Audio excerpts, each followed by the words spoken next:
नमः पार्वती पतये हर हर महादेव हर। श्री काशी खंड 9वां अध्याय अर्थात श्री काशी खंड का 9वां अध्याय, जिसमें अप्सरालोक और सूर्यलोक का वर्णन है। तो शिव शर्मा जी की महायात्रा के अंतर्गत इन सब लोकों का दर्शन शिव शर्मा जी को होता रहा।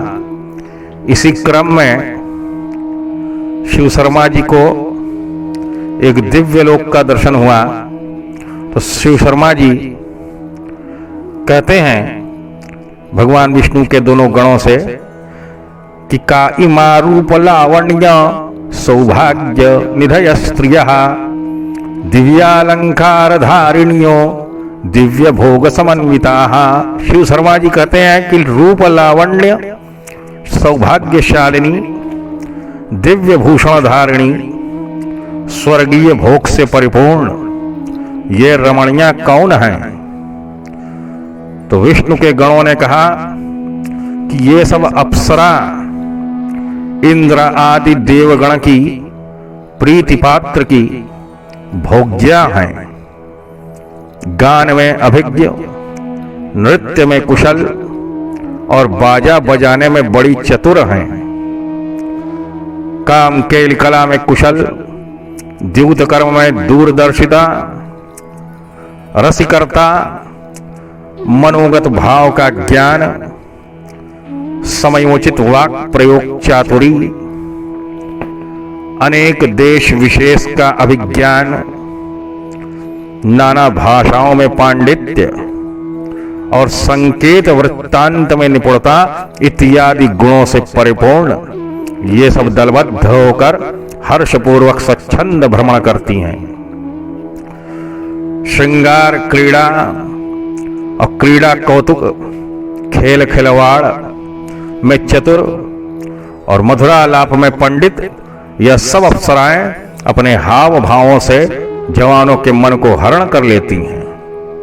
पूर्व काल में क्षीर समुद्र के मंथन से निकली उत्पन्न हुई ये अप्सराएं त्रिलोक विजयी कामदेव के मोहनास्त्र स्वरूप हैं, जिसमें उर्वशी, मेनका, रंभा, चंद्रलेखा, तिलोत्तमा, वपुष्मती, कांतिमती, लीलावती, उत्पलावती, अलंबुषा, गुणवती, स्थूलकेशी, कलावती, कलानिधि, गुणनिधि, कर्पूर तिलका, उर्वरा, अनंगलतिका, मदन मोहिनी, चकोराक्षी, चंद्रकला, मुनिमनोहरा, ग्रावद्रावा, तपोद्वेष्ट्री, चारुनासा, सुकर्णिका, वार संजीविनी, सुश्री, क्रतुशुल्का, शुभानना, क्रतुशुक्ला, तपः शुक्ला, तीर्थ शुक्ला, दान शुक्ला, हिमावती, पंचाश्वमेधिका, राजसूयार्थिनी, अष्टाग्निहोमिका और वाजपेय शतोद्भवा आदि प्रधान अप्सराएं 60,000 हैं। उस अप्सरा लोक में स्थिर यौवना एवं सदैव अस्खलित लावण्या और भी अनेक सुंदरियां निवास करती हैं।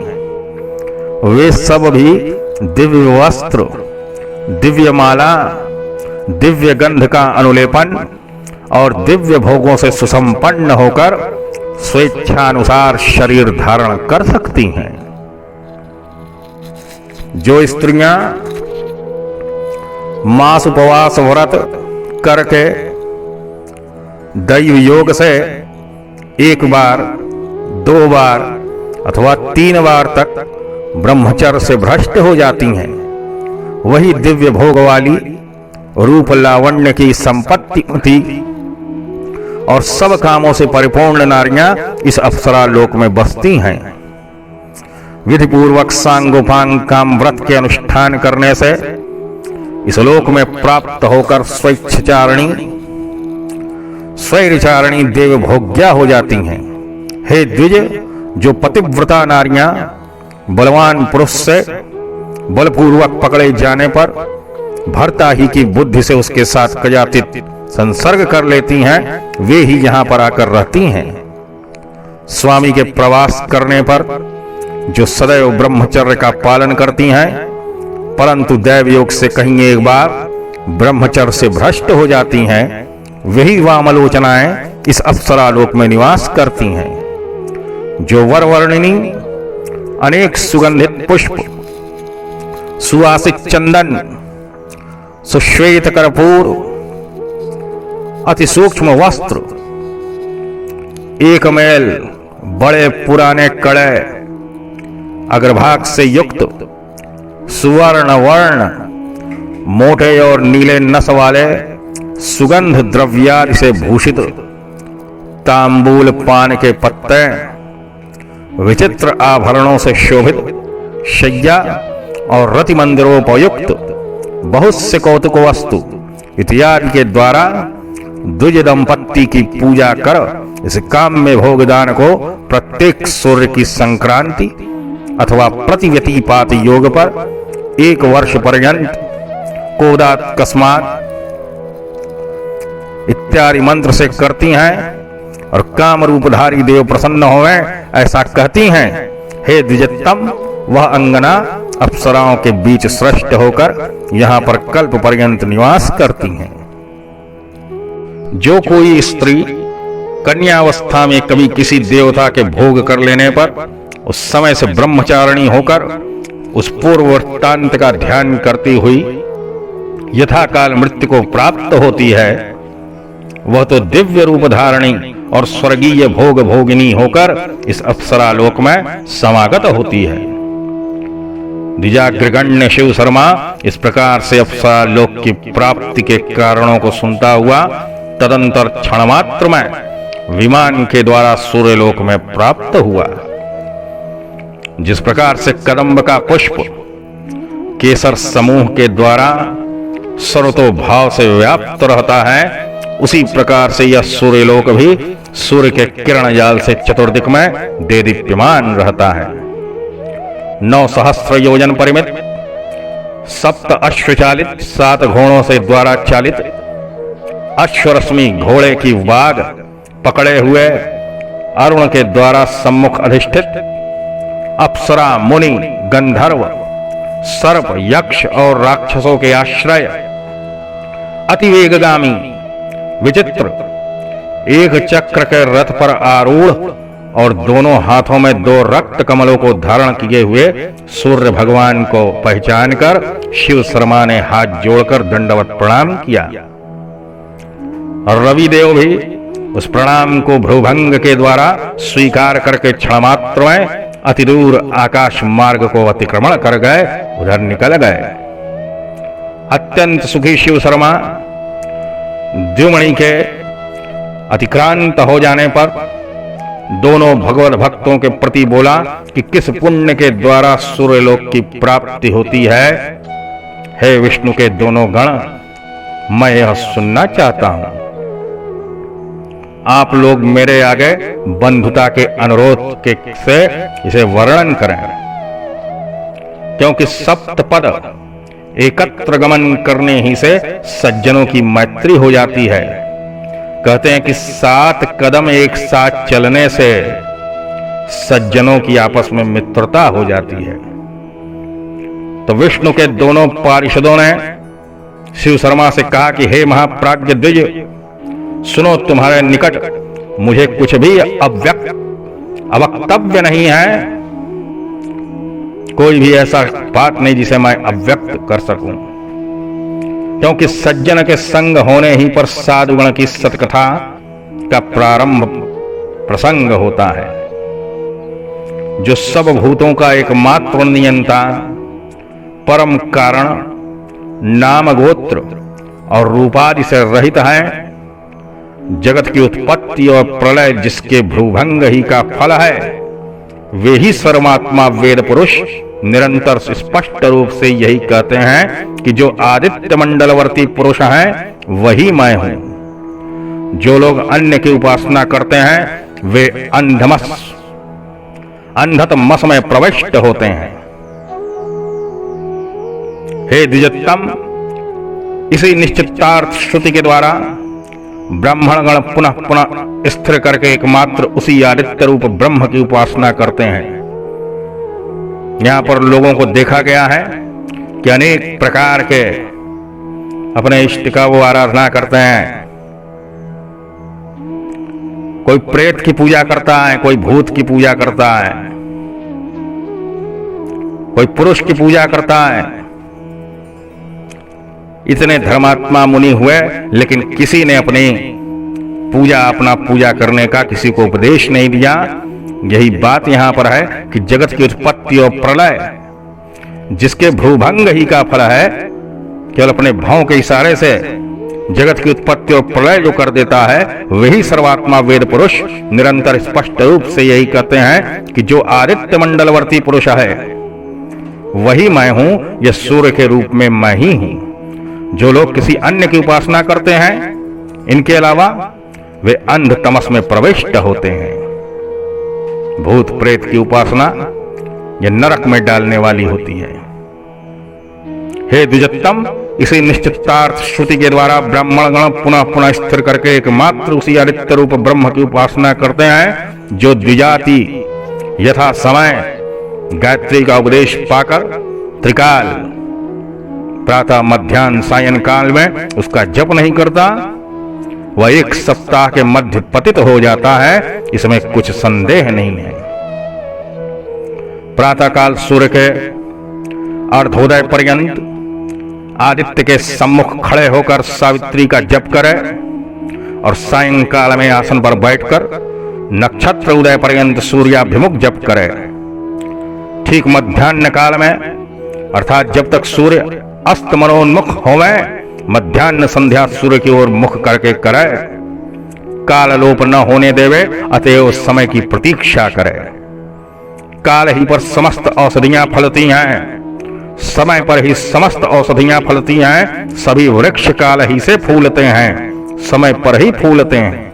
मेघ गण भी काल ही पर बरसते हैं, अतएव काल का लंघन नहीं करना चाहिए।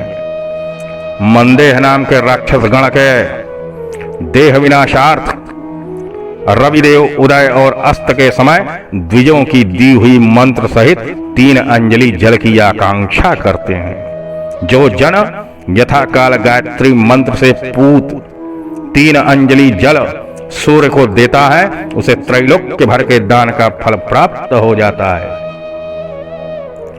सूर्य नारायण काल पर सम्यक प्रकार से उपासना किए जावें तो क्या नहीं दे देते। वे आयुष्य, आरोग्य, ऐश्वर्य, धनराशि, पशुवृंद, पुत्र, मित्र, कलत्र, विविध क्षेत्र, सुगंध, स्त्री, वस्त्र, गीत, तांबूल, भोजन, वाहन, मंदिर, इस अष्टविध भोग स्वर्ग और मोक्ष को भी प्रदान करते हैं वे सूर्यदेव। 18 प्रकार की विद्याओं में मीमांसा सबसे बड़ी है, उससे मीमांसा से भी तर्कशास्त्र श्रेष्ठ है, तर्कशास्त्र से भी पुराण गुरुतर है।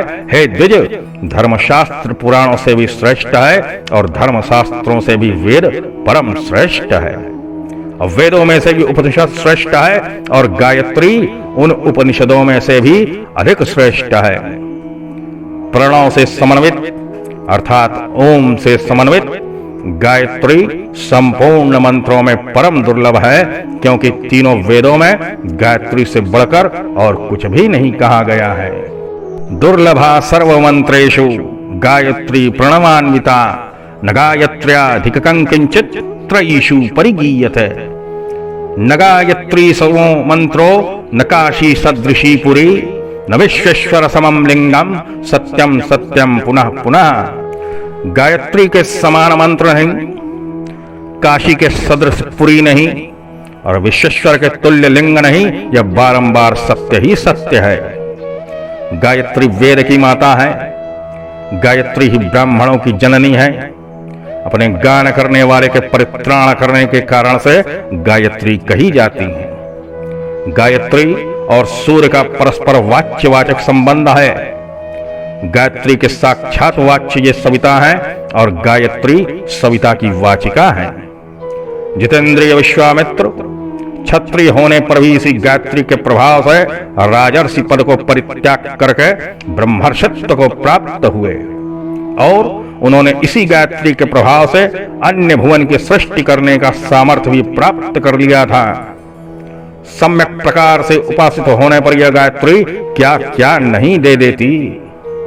वेद के पाठ करने अथवा शास्त्र के अध्ययन से ब्राह्मण नहीं होता, केवल गायत्री देवी के त्रिकाल अभ्यास करने ही से ब्राह्मण ब्राह्मण होता है, दूसरे किसी प्रकार से नहीं हो सकता। गायत्री ही परम विष्णु, गायत्री ही परम शिव और गायत्री ही पर ब्रह्मा है। अतएव गायत्री ही की ब्रह्म विष्णु शिवात्मिका वेदत्रयी हैं।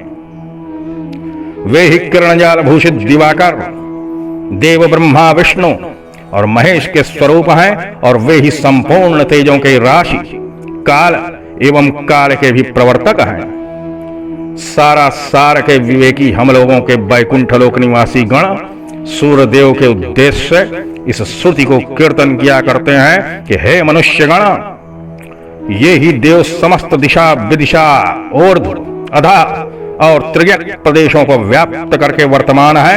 ये ही अनादि निधन उत्पन्न हुए हैं, ये ही माता के गर्भ में अवस्थित होकर उत्पन्न हुए हैं, होते हैं और उत्पन्न होंगे। फिर प्रत्येक पदार्थों में वे ही वर्तमान हैं और ये ही देव सर्वतोमुख हैं। हे विप्र, जो ब्राह्मण गण निरालस्य होकर सूर्य सूक्त का द्वारा इसी रूप से सर्वदा सूर्य की उपासना करते हैं और प्रणाम करते हैं, वे सूर्य तुल्य होकर इस सूर्य लोक में वास करते हैं। हे द्विज, पुष्य नक्षत्र युक्त रविवार एवं हस्त मूल उत्तराषाढ़ा, उत्तरा भाद्रपद और उत्तरा फाल्गुनी इन नक्षत्रों से युक्त आदित्यवार को जो कुछ किया जाता है वह फलीभूत होता है, अन्यथा नहीं होता। जो कोई श्रद्धावान एक भोजी काम क्रोध से रहित होकर व्रत धारण करके पौष मास के आदित्यवार को सूर्योदय काल में स्नान करके सूर्य का दान, होम, जप और पूजन करता है, वह दीप्तिमान और भोग संपन्न होकर अप्सराओं के साथ इस सूर्यलोक में निवास करता है। अयन मकर कर्क की संक्रांति विषु अर्थात तुला मेष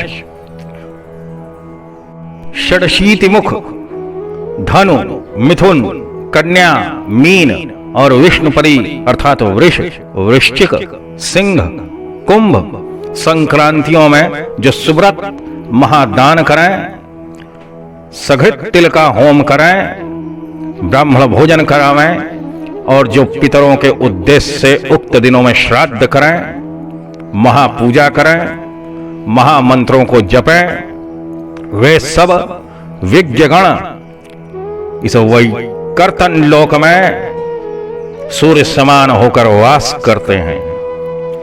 संक्रांति के दिन जो लोग सूर्यदेव की आराधना करते हैं वे कभी दरिद्र दुखार्त रोग से पीड़ित कुरूप और दुर्भाग्य युक्त नहीं होते हैं। जो लोग संक्रांतियों पर दान, तीर्थ जल में स्नान, कपिला गौ का घृत से युक्त तिल का विशेष होम नहीं करते, वे सब नेत्रहीन, मुखविहीन, जीर्ण, मलिन वस्त्र होकर द्वार द्वार पर दो दो ऐसा बकते हुए दिखलाई पड़ते हैं।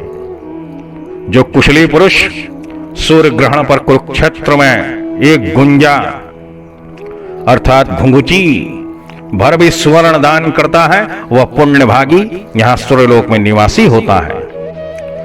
दिवाकर के राहुग्रस्त होने पर सभी जल गंगा जल के समान, सभी द्विज साक्षात ब्रह्मा के समान और सभी देख सामग्री वस्तुएं स्वर्ण के समान हो जाते हैं। सूर्य ग्रहण लगने पर जो कुछ दान, जप, होम, स्नान आदि सत्कर्म किए जावें वे ही सूर्य सानिध्य के कारण होते हैं। रविवार को संक्रांति अथवा ग्रहण होवे, तब जो कुछ पुण्य उपार्जित किया जावे वह यहां अक्षय हो जाता है, जिसकी क्षति नहीं होती। जब छठ तिथि अथवा सप्तमी तिथि को रविवार होवे, तो उस दिन जो पुण्य कार्य किया गया हो उसका फल इसी सूर्यलोक में भोगा जाता है। हे शिव शर्मन, हंस भानु सहस्रांशु तपन तापन रवि विकर्तन विवस्वान विश्वकर्मा विभावसु विश्वरूप विश्वकर्ता मार्तंड मिहिर अंशुमान आदित्य उष्णकु सूर्य अर्यमा बध्न दिवाकर द्वादशात्मा सप्तहय भास्कर अहस्कर खग सूर प्रभाकर श्रीमान लोकचक्षु ग्रहेश्वर त्रिलोकेश लोक साक्षी तमोरी शाश्वत शुचि गभस्ति हस्त तीव्रांशु तरणि सुमनोहरण सुमहोरणि द्युमणि हरिदश्व अर्क भानुमान भयनाशन छंदोश्व वेदवेद्य भास्वान पूषा वृषाकपि एक चक्र रथ मित्र मंदेहारी तमिस्रः दैत्यः पापहर्ता धर्म धर्म प्रकाशक हेलिक चित्रभानु कलिघ्न तारक्ष्यवाहन दिक्पति पद्मिनी नाथ कुशशेयकर हरि धर्मरश्मि दुर्निरीक्ष्य चंडांशु कश्यपात्मज, ये ही सब 70 संख्यक 70 सूर्य के पवित्र नाम हैं। हंसो भानु सहस्रांशुस्तपनस्तापनो रवि विकर्तनो विवस्वांश्च विश्वकर्मा विभावसु विश्वरूपो विश्वकर्ता मार्तंडो मिहिरों शुभाम आदित्यश्चोष्णगुः सूर्योर यमा ब्रध्नो दिवाकरः द्वादशात्मा सप्तहयो भास्करो हस्करः खगः सूरः प्रभाकरः श्रीमान लोकचक्षुर्ग्रहेश्वरः त्रिलोकेशो लोकसाक्षी तमोरी शाश्वतः शुचि गभस्ति हस्तस्तीव्रांशुस्तरणि सुमहोरणि द्युमणिर हरिदशोर को भानुमान भयनाशनः छंदोश्वो वेदवेद्यश्च भास्वान पूषा वृषाकपि एक चक्र रथो मित्रो मंदेहारिस्तमिस्रः दैत्यः पापहर्ता च धर्मो धर्म प्रकाशकः हेलिकश्चित्रभानुश्च कलिघ्नस्तारक्ष्यवाहनः दिक्पतिः पद्मिनीनाथ कुशेशयकरो हरिः धर्मरश्मि मर्दुर्निरीक्ष्यश्च डांशु कश्यपात्मजः, ये भी 70 संख्याकै पुण्यै सूर्यस्य नामभिः।